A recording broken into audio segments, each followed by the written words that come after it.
WFYI podcasts are made possible by Bloomington, Indiana, an American college town offering experiences like indulging in grub at Nick's English Hut, taking a stroll along Kirkwood Avenue, feeling the history and magic of Assembly Hall, and providing the chance to feel like a college kid again. Plan your trip at visitbloomington.com. What we're gonna do right here is go back, way back into time. This is Butch Slaughter, and you're listening to the echoes of Indiana Avenue.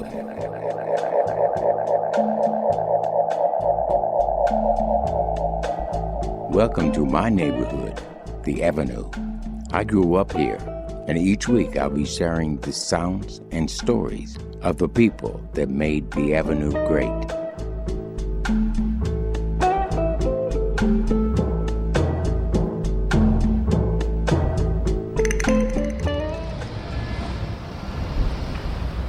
Welcome back to the Avenue. This is the final episode in our three-part series celebrating the July birthday of the saxophonist and flutist James Spaulding, one of the greatest living legends of the Avenue jazz scene.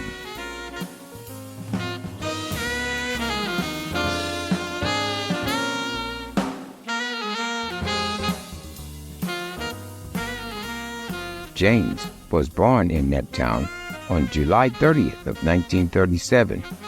He began performing on the Avenue as a teenager, and by his mid-20s, he was working with some of the greatest names in jazz. Today, James is best known for his work as a sideman.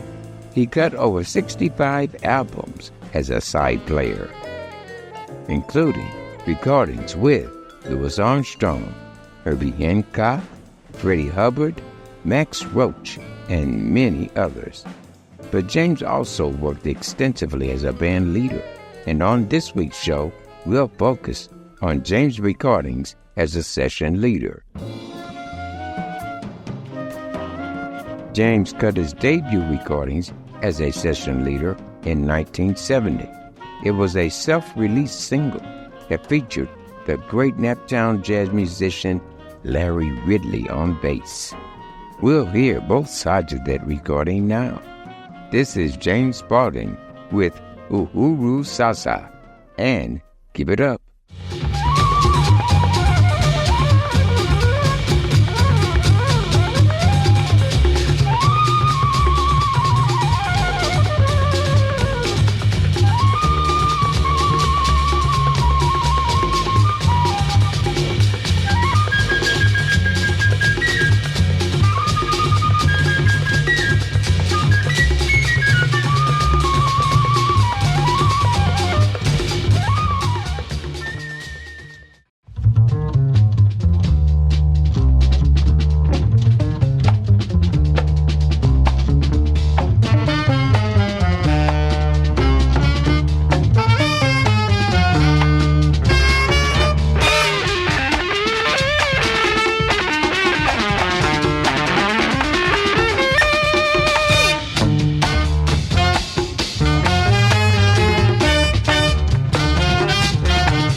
That was James Spaulding with Give It Up, released in 1970.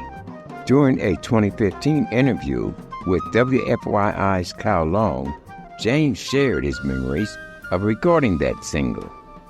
And you had a chance to make your own artistic statement in 1970 when you recorded, I think you self-released this record too, the Uhuru Sasa 45, is that right?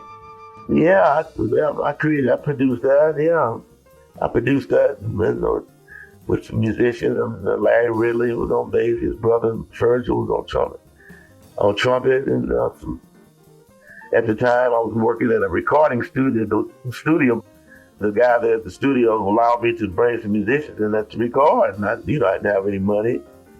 So he liked me.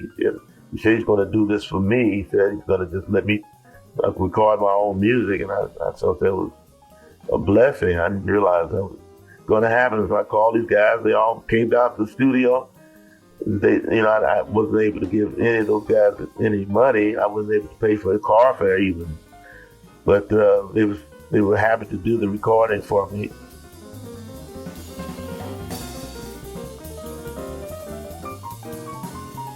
James Spaulding released his debut album as a session leader in 1976.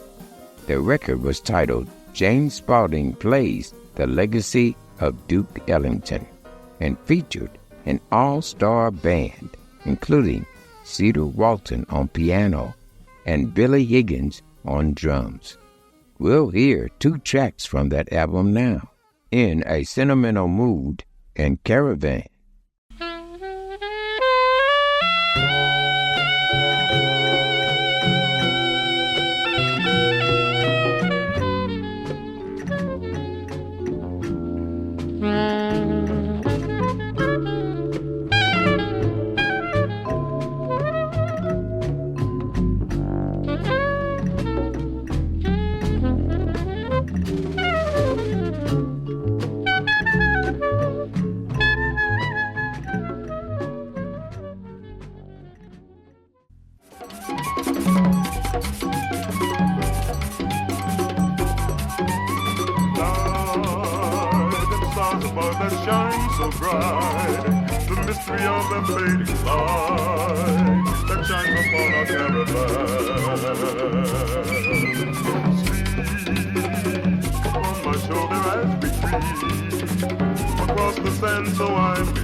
That was Caravan, featuring James Spaulding on flute. On this week's show, we're exploring James' work as a session leader. Up next, we'll hear music from James' 1988 recording, Brilliant Corners. That album featured contributions from jazz greats like Ron Carter, Kenny Washington, and Wallace Roney. We'll listen to a pair of tracks from Brilliant Corners now.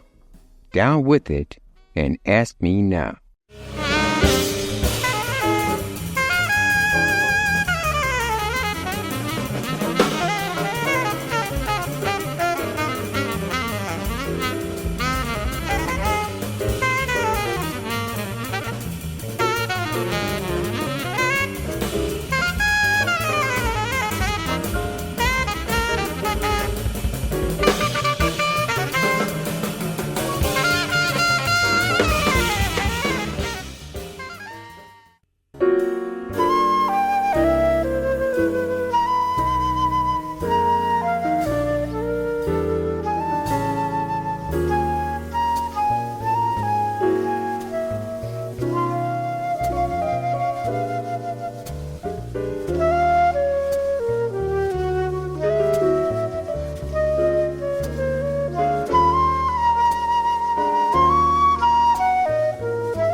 Echoes of Indiana Avenue will return with more music from James Spaulding after this short break.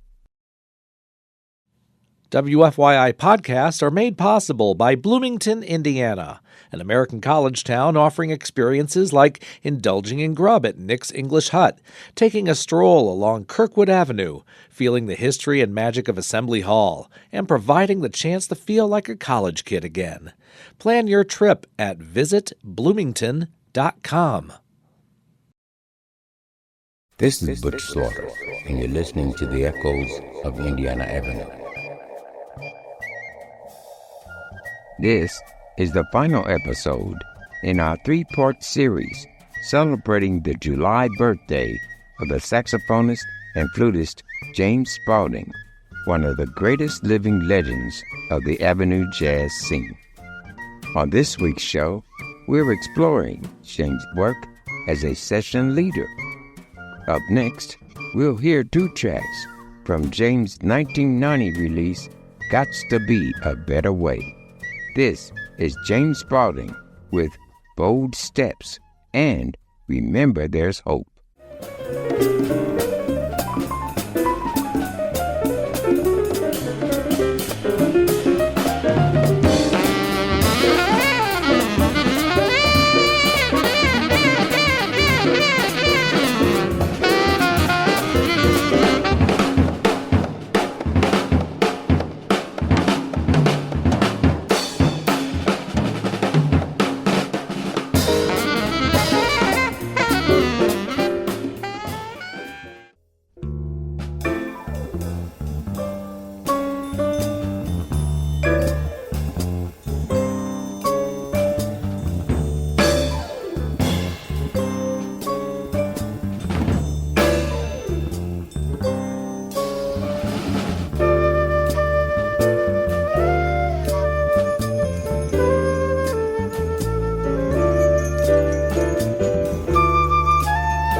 That was James Spaulding with Remember There's Hope.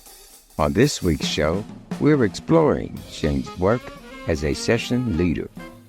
We'll end our birthday tribute to James Spaulding with a pair of tracks from his 2006 album, Down With It. This is James Spaulding with Little Niles and Recordame.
That's all the time we have for this week.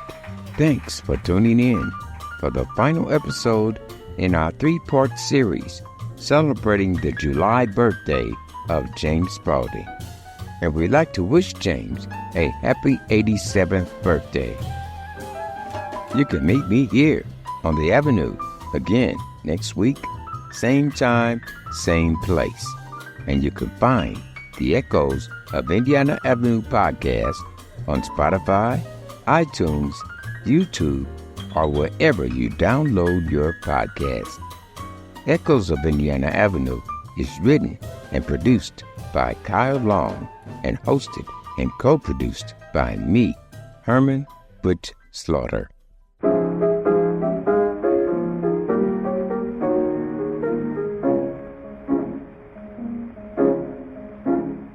Nobody knows on uptown, baby, like I do.